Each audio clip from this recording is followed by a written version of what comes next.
Pok Kunyah ni memang dah terkenal dengan sotong crispy melimpah diorang tau. Dari dulu lagi. Dan sekarang korang boleh kunyah set talam macam ni. Menarik kan? Nak tahu dekat mana? Jom.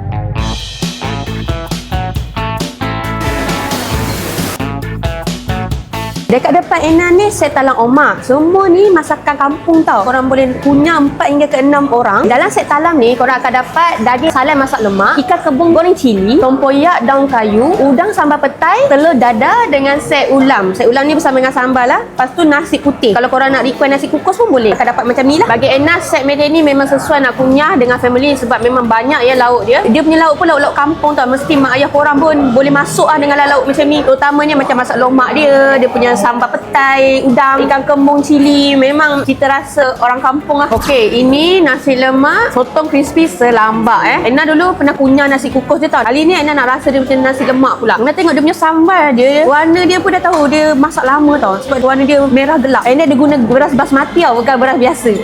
Dia punya nasi wangi ya, bau lemak santan tau, bukan wangi daun pandan semata-mata.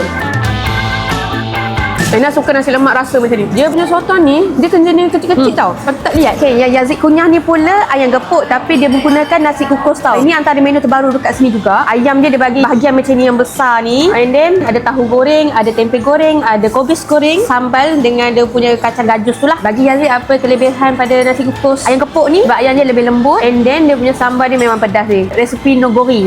Memang pedas. Memang marah weh.